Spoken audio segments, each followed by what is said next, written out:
Bismillahirrahmanirrahim. Selamat pagi, siang, dan malam, saudara-saudari mahasiswa. Selamat datang kembali di mata kuliah pengantar coding. Kita sudah masuk minggu kelima dan keenam, dan hari ini kita akan belajar sesuatu yang sangat fundamental, yaitu struktur kontrol program.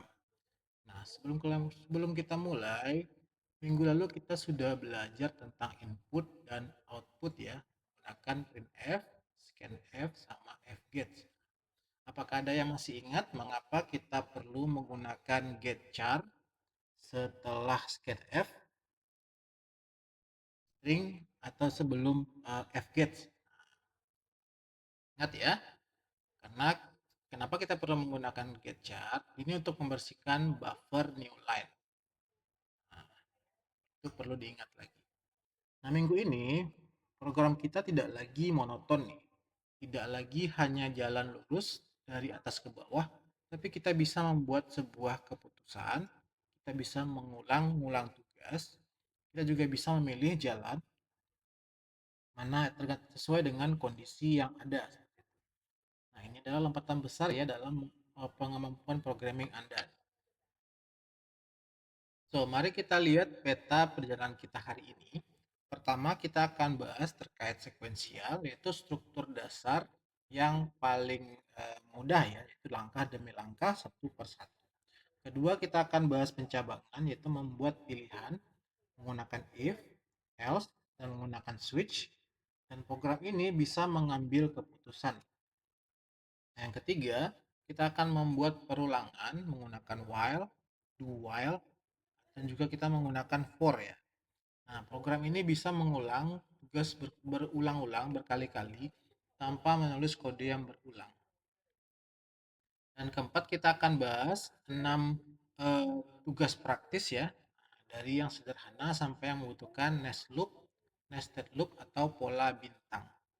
Nah, ada yang pernah dengar istilah algoritma control structure? Ini adalah 3 pilar dari struktur kontrol sebuah algoritma ya, yaitu sekuensial, pencabangan, sama perulangan. Atau bahasa Inggrisnya sequence, selection, sama iteration. Nah, itu adalah fondasi dari setiap algoritma di seluruh dunia. Pasti dia akan menggunakan sequence, pasti dia akan menggunakan selection, dan juga pasti dia akan menggunakan iteration. Selanjutnya, mari kita lihat capaian pembelajaran kita hari ini. Nah, setelah sesi ini, Anda diharapkan mampu memilih dan menentukan struktur kontrol program, sekuensial, pencabangan, perulangan untuk menyelesaikan masalah-masalah sederhana.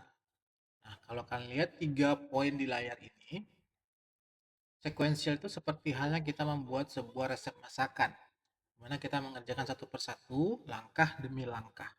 Kemudian ada pencabangan, ini menggunakan pola kalau, maka, atau jika, maka. Nah, itu ya. Jadi menggunakan pola logika. Nah, pilihannya berdasarkan kondisi.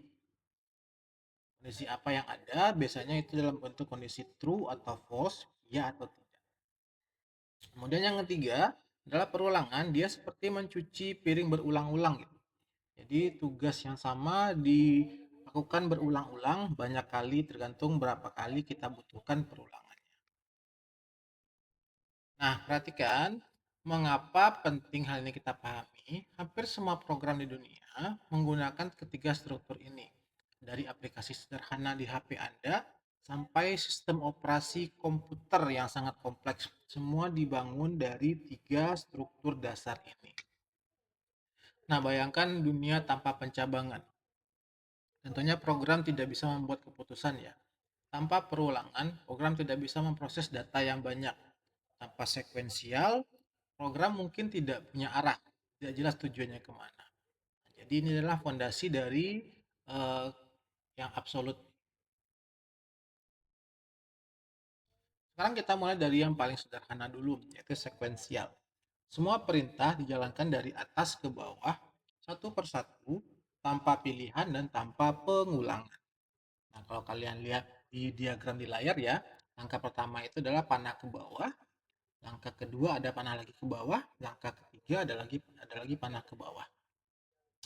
Panahnya ini dia lurus ya, tidak berbelok dan tidak ada loop kembali, artinya tidak bisa balik ke atas. Nah, ini sebenarnya sudah kita lakukan minggu-minggu lalu nih. Setiap program kita dari atas ke bawah itu deklarasi, input, proses, output itu semuanya menggunakan urutan seperti ini.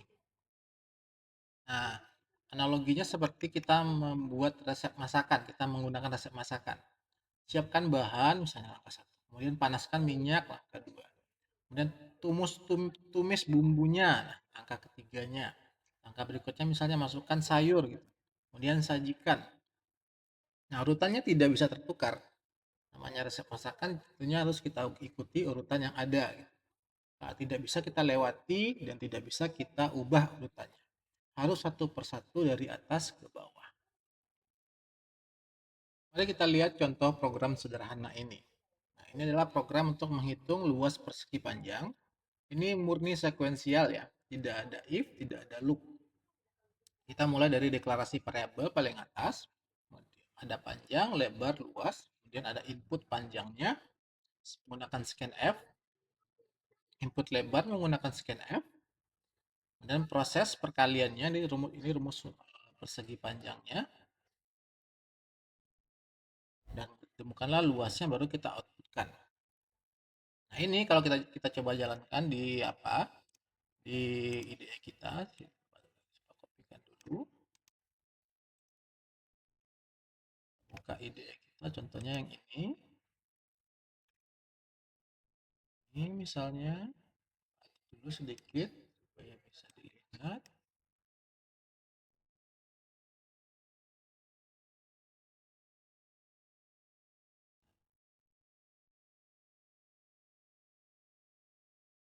Pastikan di sini dan sedikit.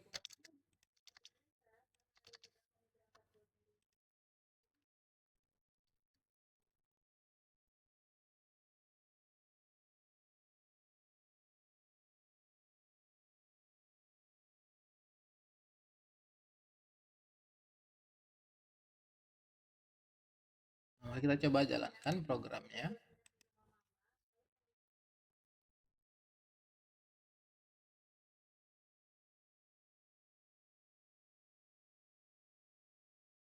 Nah, kita coba masukkan panjangnya 50 misalnya. Lebarnya 80. Nah, ini keluar hasilnya. Nah, setiap barisnya ini dieksekusi tepat satu kali. Nah, urutannya dari atas ke bawah, tidak ada cabang, tidak ada perulangan. Jadi ini adalah fondasi dari sekuensial. Tapi program nyata jarang sekali yang murni sekuensial seperti ini. Nah, pertanyaannya nih, kapan sekuensial tidak cukup? Nah, ya kalau kita perlu cek validasi input. Nah, kalau kita perlu ulang input kalau salah misalnya. Nah, seperti itu. Misalnya Bapak tadi mengetikkan angka yang di luar batas misalnya angkanya 1 miliar, itu kan akan menghasilkan error. Nah, maka kita perlu melakukan looping untuk mengecek agar data yang diinputkan itu sesuai dengan aturannya. Nah, kalau tidak perlu proses data, kalau tidak kita perlu proses data yang banyak, kita butuh struktur kontrol yang lain. Sekarang kita masuk ke yang lebih menarik nih, yaitu pencabangan. Nah, program bisa memilih jalan yang berbeda tergantung dengan kondisinya. Nah, kalau kalian lihat diagram di layar ya, ada diamond, ada bentuk ketupat di tengah. Nah, ini mengecek kondisinya, apakah benar atau salah. Kalau iya, dia akan jalankan yang A ke kanan. Kalau tidak, dia akan jalankan ke kiri. Dia akan ke kiri yang B. Nah, ini adalah istilahnya ada decision point namanya. Ini titik pengambilan keputusan. Analoginya seperti persimpangan jalan ya. Anda lihat tanda, kalau ke kiri ke Jakarta misalnya, kalau ke kanan ke Bandung misalnya. Nah, tergantung tujuan Anda pilih kemana. Program juga bisa seperti itu, tergantung kondisi. Jalannya bisa berbeda. Nah, di bahasa pemrograman C, ada beberapa cara pencabangan sederhana. yaitu if else, switch case, sama nested if. Nah, kita lihat satu persatu. Selanjutnya kita bahas if yang paling sederhana ya, yaitu pencabangan yang paling dasar. Nah, ini kalau kondisinya benar, maka kita akan melakukan sesuatu. Nah, kalau kondisinya salah, maka dilewati atau tidak ada alternatif. Nah, contohnya seperti ini, lihat di kode ini ya. Di sini kita inputkan nilai ujiannya. Nah, di sini jika nilai ujiannya yang diinputkan itu besar dari 70, maka akan muncul tulisan selamat kamu lulus. Nah, perhatikan tidak ada else setelah kurung kurawal ini. Nah, kalau nilainya kurang dari 70, maka program tidak akan mencetak apa-apa. Dan lanjut ke return zero atau menutup programnya. Nah, sintaksnya adalah if buka kurung kondisinya apa. Ingat ini biasanya menggunakan operator logika ya. Kemudian pernyataan atau perintahnya apa yang dikerjakan kalau kondisinya benar. Nah, kondisi dalam kurung ini biasanya ekspresi perbandingan nih. Hasilnya pasti adalah true atau false. Nah, ingat ini operator logika ini hasilnya adalah true atau false. Nah, di sini true itu adalah non-zero, sementara false adalah nol. Artinya kalau nilainya true, dia bukan nol, kalau salah pastilah dia nol. Nah, kita coba latihan cepat. Kalau nilainya 85, kira-kira outputnya apa? Nah, kalau nilainya 85, berarti dia lebih besar atau sama dengan 70 ya. Maka yang akan di-outputkan adalah selamat kamu lulus. Kalau misalnya nilainya 65, apa hasil dari program ini? Tidak ada ya, karena di pengecekan kondisi ini dia tidak menemukan bahwa nilainya true, sehingga dia di skip, tidak ada dia mengerjakan apa-apa. Lebih detailnya mari kita lihat kita contohkan program ini live codingnya.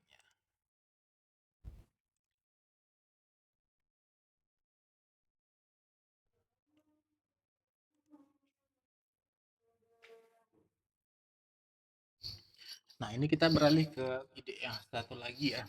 Nah, kita coba misalnya kita masukkan nilai ujiannya itu 85 misalnya.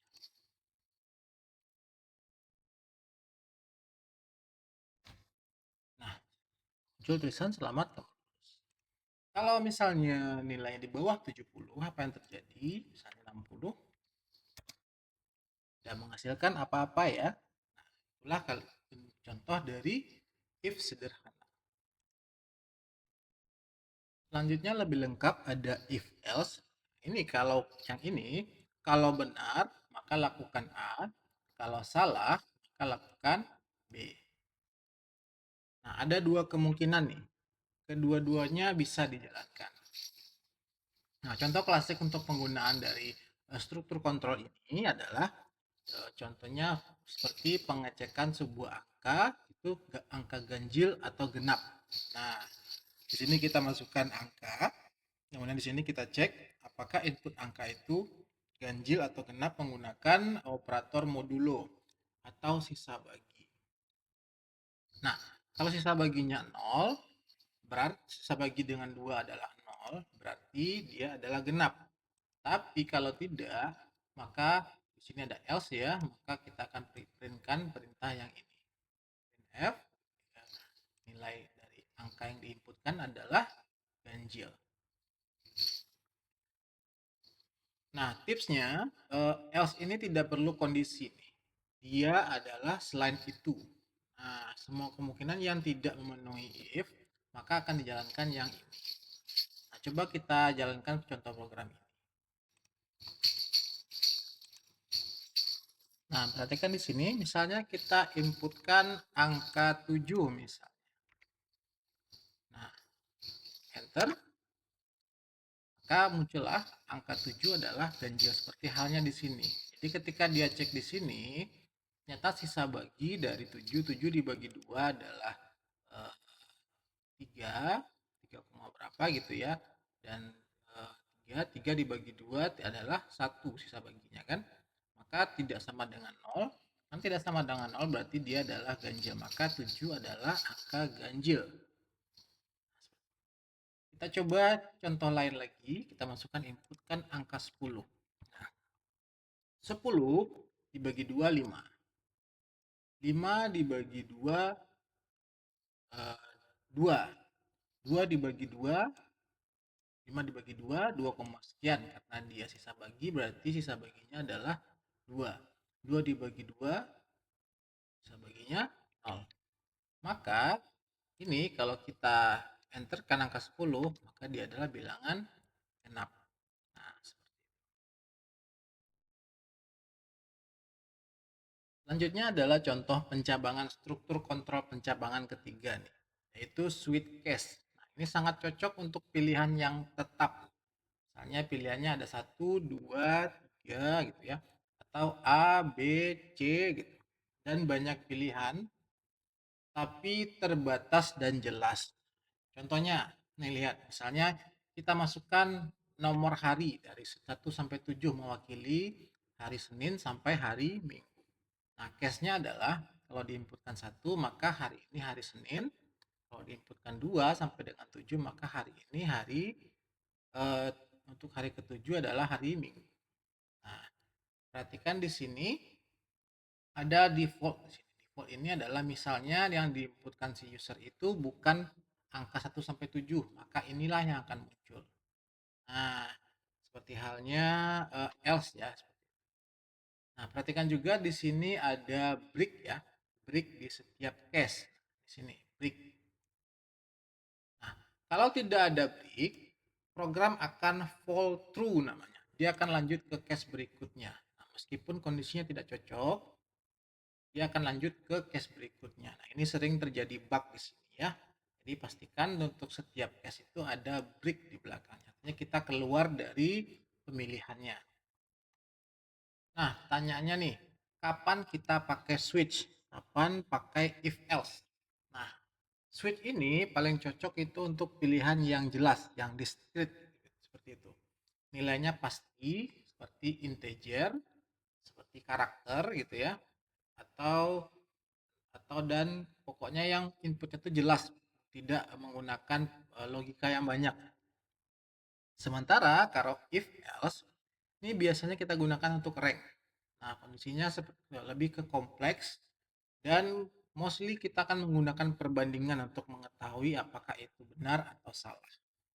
Jadi kalau simpelnya, kalau kondisinya benar atau salah, gunakanlah if else. Tapi kalau kondisinya mengecek sesuatu itu berupa angka atau huruf yang diinputkan oleh user, maka paling cocok kita menggunakan switch case. Selanjutnya kita masuk ke yang lebih powerful nih, yaitu perulangan. Nah, perintah yang sama dijalankan berulang-ulang sampai kondisi terpenuhi. Nah, bayangkan kita mencuci 20 piring. Tanpa adanya perulangan, Anda harus tulis 20 baris kode yang sama. Nah, dengan perulangan maka cukup kita tulis satu baris di looping 20 kali sampai selesai. Nah, di bahasa pemrograman C ada 3 jenis perulangan. Pertama ada while, ini gunanya adalah cek dulu baru diulang. Kemudian ada do while, ini ulang dulu baru dicek. Kemudian yang terakhir adalah for. Ini yang paling mudah dan rapi nih. Kalau sudah tahu berapa kali kira-kira kita akan melakukan perulangan. Nah, mari kita lihat masing-masing perbedaan subtle-nya. Nah, ini penting untuk dipahami ya. Pertama kita bahas yang perulangan while. Nah, while ini cek kondisi dulu, kalau benar baru ulang. Nah, kalau kondisinya salah di awal, maka tidak perlu dijalankan. Nah, contohnya di sini ada kita punya program nih. Di sini kita punya sebuah variabel i, isinya adalah 1. Nah, while selama i ini kecil atau sama dengan 5, maka jalankan perintah ini. Pertama printf hello, kemudian kita printkan isi dari i-nya, Kemudian isi dari I kita tambah dengan 1. Prosesnya adalah I ke 1 dicek apakah I-nya masih di bawah 5 ya, maka dicetak hello world sampai nanti I-nya ditambahkan yang kedua, I-nya sudah bertambah dengan 2 ya, bertambah dengan 1, isinya adalah 2, maka akan berulang-ulang terus sampai nanti I-nya akan berubah menjadi 5. Nah, ketika I-nya sudah sampai 6, ketika dicek di sini, ternyata I kecil atau sama dengan 5, berarti I tidak kecil atau sama dengan 5. Maka perulangan ini akan berhenti dan keluar dari loop. Nah, perhatikan I++ ini adalah increment dalam loop namanya.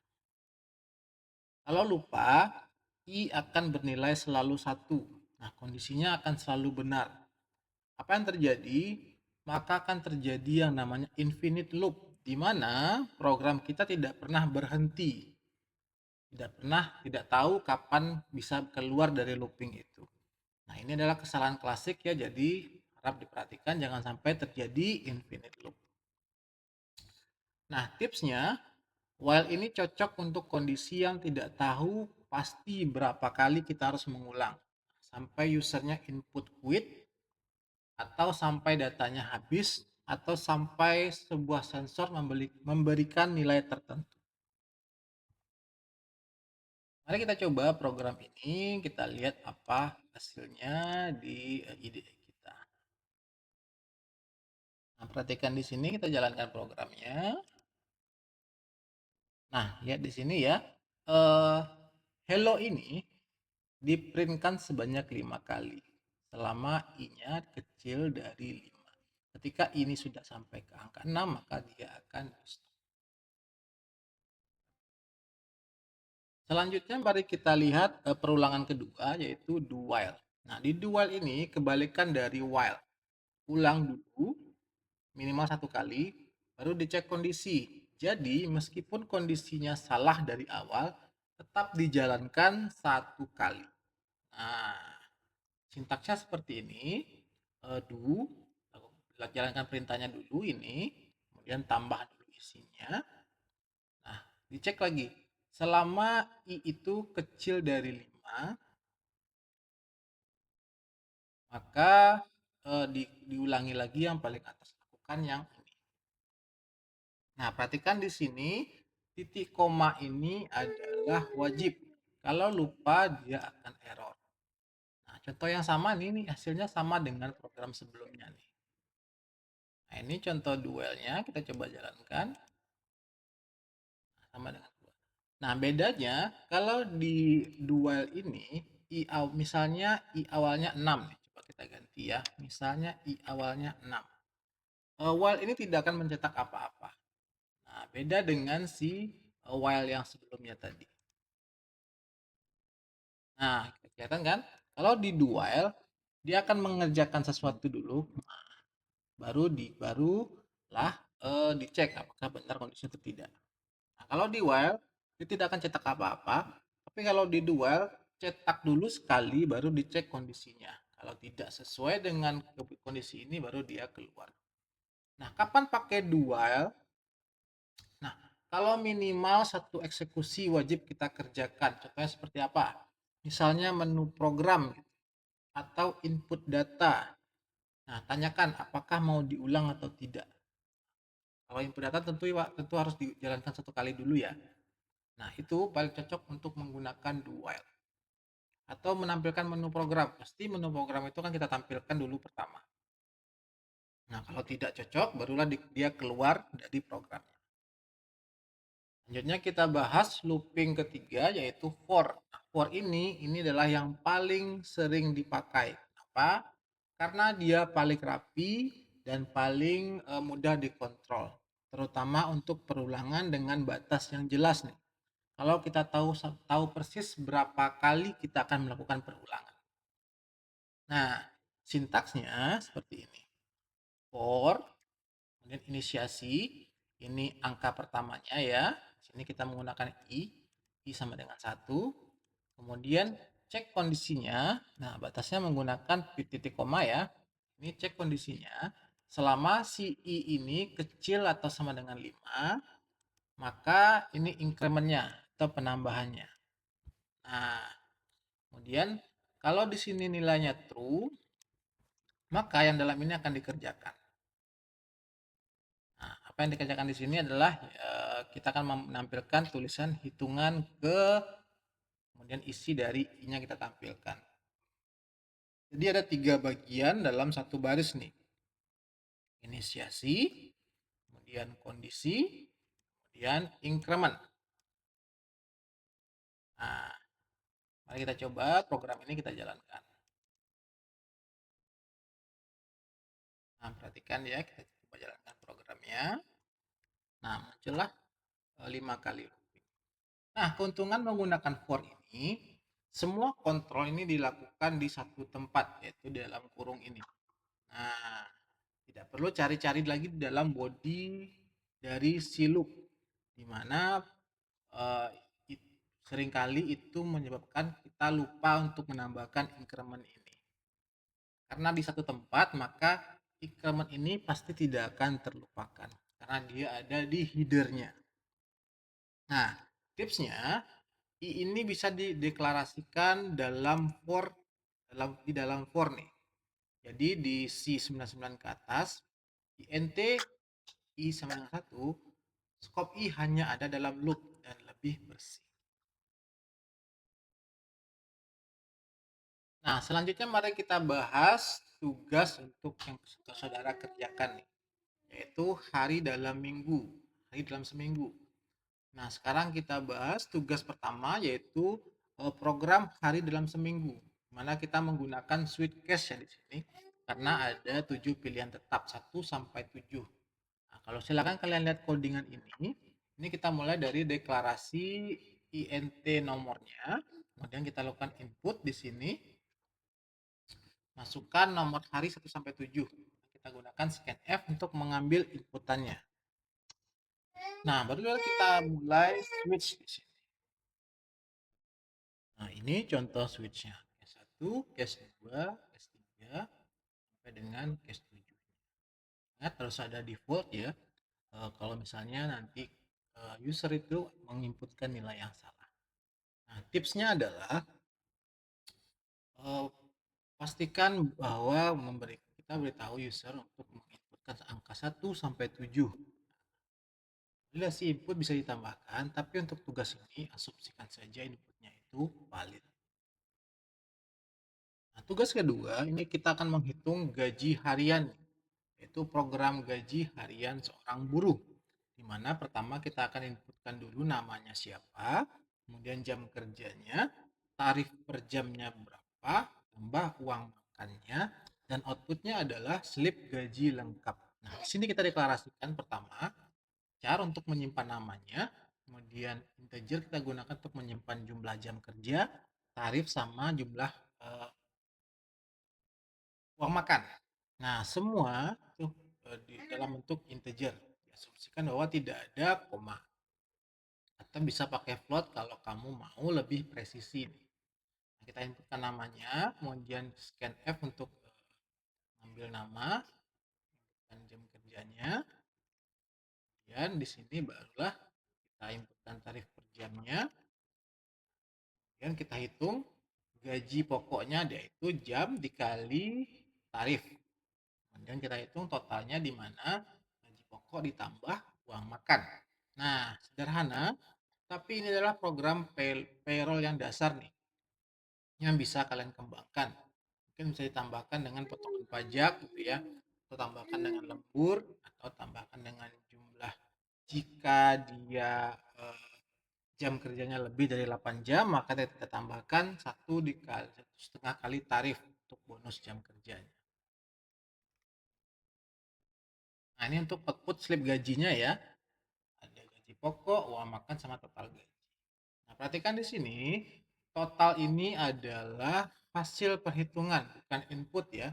Ini menunjukkan program yang menghitung, bukan hanya menampilkan.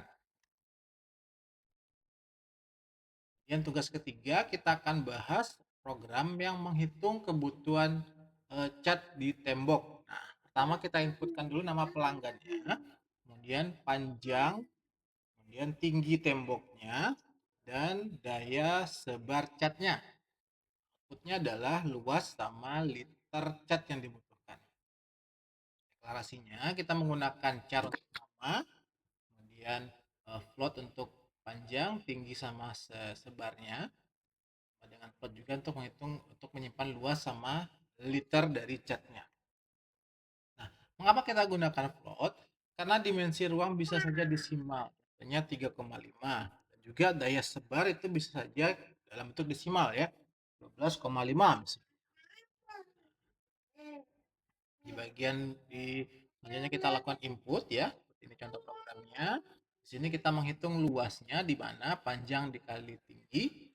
Kemudian liternya kita hitung dengan menggunakan rumus luas dibagi daya sebar dari catnya. Nah, di sini baru kita tampilkan hasilnya. Nah, tugas 4 kita akan menghitung membuat sebuah program yang mencari maksimum, minimum, sama rata-rata dari 3 bilangan yang diinputkan. Nah, ini adalah contoh latihan percabangan dan perhitungan nih. Pertama kita deklarasikan dulu integer A, B, C ini untuk inputnya. Dan kita bikin deklarasi lagi int untuk menyimpan bilang angka maksimal sama angka minimal dari ketiga bilangan tadi. Dan juga kita gunakan float untuk menghitung rata-rata karena mostly rata-rata pasti dia berkoma ya. Nah, kita input tiga bilangan itu menggunakan scanf, bilangan 1, 2, 3. Dan kita gunakan logika max sama min. Nah, di sini nih. Perhatikan. Pertama, kita isikan dulu, kita deklarasikan dulu max itu isinya adalah A dan min itu isinya adalah A. Kemudian kita gunakan logika di sini. Jika B itu besar dari max yang awalnya isinya adalah A, maka maksimal sama dengan B. Jadi kita akan bandingkan antara A dengan B. Kalau B lebih besar, maka kita isi maksimal dengan B. Dan kalau kita bandingkan lagi dengan angka minimal nih. Jika B lebih kecil dari minimal yang awalnya adalah isinya A, maka minimal adalah isinya B. Nah, dengan menggunakan keempat decision ini, maka kita bisa mengetahui angka maksimal dan minimal dari ketiga bilangan tadi. Nah, terakhir baru kita mencari rata-ratanya. Nah, ini menggunakan rumus ya biasa ya. A tambah B tambah C bagi 3. Perhatikan di sini 3,0 ya. Kan 3. Nah, kalau 3 integer maka akan terjadilah integer division namanya. Hasilnya akan menjadi integer sehingga pecahannya akan dihilangkan. Nah, dengan kita menggunakan 3,0 maka akan terjadi pembagian menggunakan float sehingga hasilnya pasti ada angka desimal di belakang. Nah, seperti itu. Terakhir kita outputkan apa hasil dari perhitungannya. Barulah selesai untuk tugas 4. Nah, tugas 5, kita akan membuat sebuah program mesin fotokopi nih. Di mana kita akan menginputkan jumlah kalimat dan jumlah kopinya sama output kalimat yang diulang sebanyak jumlah. Nah, ini latihan untuk perulangan dan string ya. Nah, pertama kita deklarasikan dulu tempat untuk menyimpan kalimatnya. Ini sejumlah 31 karakter ya. Nah, int ini jumlah dan i ini untuk input kalimat dengan fget. Nah, input kalimatnya kita gunakan fget, di mana maksimal hurufnya adalah 30 plus 1, di mana 1 ini adalah null terminator. Jadi arraynya adalah 31. Nah, setelah kita menginputkan jumlahnya menggunakan scanf, dan kita akan coba outputkan hasilnya dengan menggunakan for loops. Nah, di sini kita menggunakan inisiasi i-nya dari 0 dulu. Kemudian selama i itu kecil dari jumlah yang diinputkan oleh user dan i-nya kita tambah-tambah increment, maka kita akan printkan isi dari kalimat yang diinputkan oleh si user. Perhatikan, kalimat ini sudah termasuk new line dari fgets ya. Jadi setiap print otomatis baris baru. Tidak perlu lagi kita tambahkan backslash n tambahan. Nah, latihan ekstra, tambahkan nomor urut di depan kalimat. Ya, satu kalimat, dua kalimat, serta modifikasi, print atau tambahkan frame. Selanjutnya tugas 6 ini untuk minggu berikutnya ya. Jadi kita akan bagi menjadi dua tugas. Pertama adalah tugas pola bintang kotak 5x5. Itu kita akan membuat pola bintang menggunakan looping. Di sini kita akan memperkenalkan apa konsep nested loop. Jadi ada looping di dalam loop. Nah, kalian perhatikan codingan ini. Ini kalau Pak jalankan, ya, dia akan menjadi sebuah kotak. Kita rapikan dulu sedikit. Nah, perhatikan di sini. Di sini ada dua loop ya. Loop pertama kita menggunakan I, loop kedua kita menggunakan J. Dan keduanya ini eh, akan menjadi eksponensial ya. Contohnya mari kita jalankan program. Nah, seperti inilah. Ya, loop pertama dia akan memprint 5 bintang, loop kedua dia akan memprint 5 bintang lagi, loop ketiga 5 lagi, loop keempat 5. 5. Ini untuk tugas 6A. Nah, nested loop ini saudara adalah fondasi untuk pola-pola yang kompleks seperti matriks, tabel, dan gambar ASCII ya. Masih tentunya kalian akan familiar dengan gambar ASCII atau gambar-gambar yang dibuat menggunakan teks. Semuanya itu menggunakan konsep yang sama. Kemudian untuk tugas B, kita akan membuat pola berlian. Nah, di pola bagian di tugas B ini eh, kita membuat pola lebih menantang di mana ada dua bagian. Bagian atas menaik dan bagian bawah menurun sehingga kita akan menggunakan dua buah nested loop sekaligus. Bagian atas di sini, ini bagian bawahnya. Nah, seperti ini. Hasilnya dia akan membentuk sebuah pola berlian atau segitiga ganda. Nah, mari kita lihat seperti apa contoh outputnya.